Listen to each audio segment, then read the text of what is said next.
आपके समक्ष धर्म, जीवन, मनोविज्ञान, अध्यात्म से संबंधित वीडियो लेकर आता हूँ। क्या मुझे कोई बाबा बनना है? नहीं रे बाबा। तो फिर मेरा मकसद क्या है? साथियों, जीवन के हर पग पर अनेक ट्रैप है, जिन पर कहीं न कहीं हम सब फँस जाते हैं और फिर कंप्रोमाइज़ करने के अलावा या जान देने के अलावा कोई चारा नहीं बचता। मैं चाहता हूँ कि आप इन दोनों से बच जाओ और जीवन में ऊँची से ऊँची उड़ान भरो। और मेरा मकसद ज्ञान देना भी नहीं है।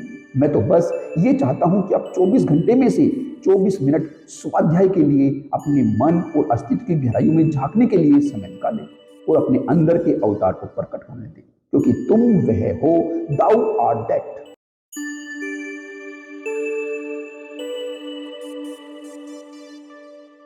साथियों नमस्कार। साथियों, भगवान श्री कृष्ण श्रीमद् भगवद गीता में अर्जुन से कह रहे हैं कि हे अर्जुन, जो व्यक्ति अव्यभिचारी भक्ति भाव से मुझे भजता है वह मेरे सच्चिदानंद स्वरूप से एकाकार हो जाता है।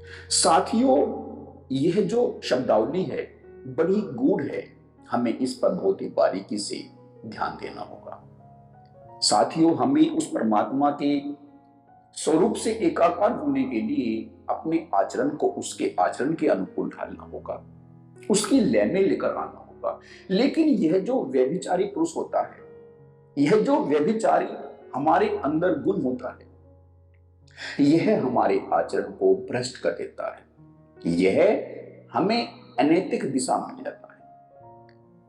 साथियों, जब कोई दोस्त किसी दोस्त से धोखा करता है तो उसे धोखेबाज कहते हैं, लेकिन जब कोई पार्टनर पुरुष या महिला, जब कोई पति या पत्नी एक दूसरे से धोखा करते हैं तो उन्हें व्यभिचार कहते हैं। और परमात्मा तो हमारा सबसे बड़ा प्रेमी है।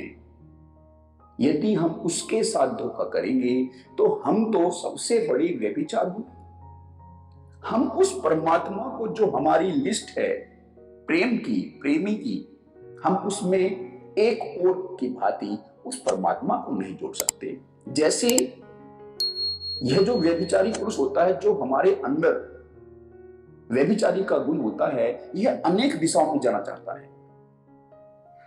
तो परमात्मा उस गुण के लिए प्रति हमें सचेत कर रहे हैं। वे कह रहे हैं कि वह जो सांसारिकता है उसमें तो वह व्यभिचारिता एक दोष है ही, उसके साथ तो उस जीवन में भी आगे न बढ़ सकोगे। लेकिन यह जो परमात्मा का रास्ता है, इस पर भी तुम उस व्यभिचार का जो गुण है उसके साथ आगे न बढ़ पाओगे।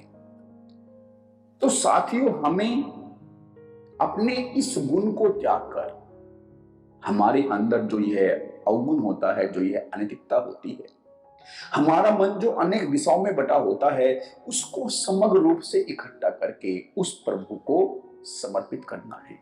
तभी यह सच्चे अर्थ में अव्यभिचारी कहलाएगा। इसमें परमात्मा कह रहे हैं कि अव्यभिचारी भक्ति भाव से जो मुझे भजता है। साथियों, यही तो वचन होता है कि जब हम अपनी पूरी चेतना को, अपने प्राणों को, अपने पूरे मन को, अपने पूरे अस्तित्व को उस परमात्मा के चरणों में समर्पित कर देते हैं, हम अपने को भूल जाते हैं, बस परमात्मा को ही ध्यान रखते हैं, यही तो भजन होता है। और यह जो भजन है, यह भाव की बात होती है, विचारों की बात नहीं होती, यह ऊपरी बात नहीं होती, सतही बात नहीं होती, यह तो हमारे दिल की इंटरनल बात होती है।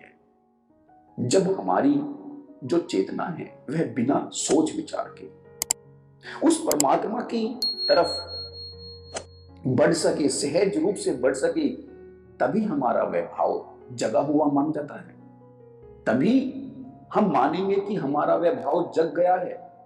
यदि हमें उस परमात्मा की तरफ चलने के लिए सोचना विचारना पड़ रहा है तो हमारा जो भाव है वह जगा नहीं है। इसलिए परमात्मा कह रहे हैं कि भक्ति भाव से मुझे भजता है, अर्थात हम अपने रोम रोम में उस परमात्मा को बसा लेते हैं। और जब हम ऐसा करते हैं, जब वह भाव, वह भक्ति का रूप ले लेता है, जब हमें सब जगह परमात्मा नजर आता है, तो फिर हमारा कोई भी काम ऐसा नहीं लगता कि उस काम को हम कर रहे हैं। फिर हमें यह लगता है कि वह परमात्मा हमारे माध्यम से कर रहे हैं। हम खाना खाते हैं तो हमें लगता है कि परमात्मा ही यह भोजन कर रहा है। हम किसी से बात करते हैं तो हमें यह अनुभूत होता है कि हमारे माध्यम से परमात्मा परमात्मा के दूसरे स्वरूप से बात कर रहा है। तो साथियों, यह बहुत गहराई की बात है, अपने भाव को बहुत गहरा करने की बात है।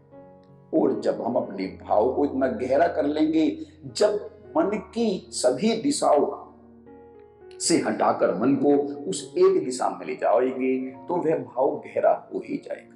और फिर यह जो व्यभिचारी का गुण होता है, यह तो ऑटोमेटिकली हट जाएगा। हम उस एक के प्रति समर्पित हो जाएंगे। साथियों, इस जीवन में भी हम जब अनेक के प्रति समर्पित होते हैं, जब हम अनेक मार्गों पर चल रहे होते हैं, तो फिर ऐसे होता है जैसे मानो एक रथ है और उसमें 4-5 घोड़े जुटे हुए हैं और वे 4-5 घोड़े उसको अलग अलग दिशाओं में लेकर जाना चाहते हैं। ऐसे जो हमारा मन है, जो विभिन्न दिशाओं में भटका हुआ होता है, वह हमें किधर भी ले जा नहीं सकता। तो इस भांति से संसार में भी हमारी गति नहीं होती। और हमारी जो गति है, जब हम परमात्मा की तरफ अपनी गति को एक मार्ग देने की बात कर रहे हैं, तो फिर तो अवश्य ही हमें अपनी पूरी चेतना के साथ, पूरे अस्तित्व के साथ, बिना बटे हुए मन के समग्रता के साथ उस परमात्मा के चरणों में अपने भाव की आहुति देनी है। अपने भाव को इतना गहरा कर लेना है कि हमें चारों तरफ परमात्मा ही नजर आए। हमारे कदम उठे तो परमात्मा के लिए, हमारे कोई भी भाव, कोई भी फीलिंग जब उठे तो उसके अंदर, उसके केंद्र में परमात्मा ही नजर आना चाहिए। वह सारे भाव उस परमात्मा के लिए होने चाहिए, सारे कर्म उस परमात्मा के लिए होने चाहिए। और जब हम ऐसी स्थिति को उस परमात्मा के आशीर्वाद से प्राप्त कर लेते हैं, तब वह हमारा जो भजन है, वह जो हमारा भक्ति भाव है, वहीं हमें उस परमात्मा के सच्चिदानंद स्वरूप से एकाकार करने में हमारी मदद करता है। तब उस परमात्मा की अनुकंपा होती है।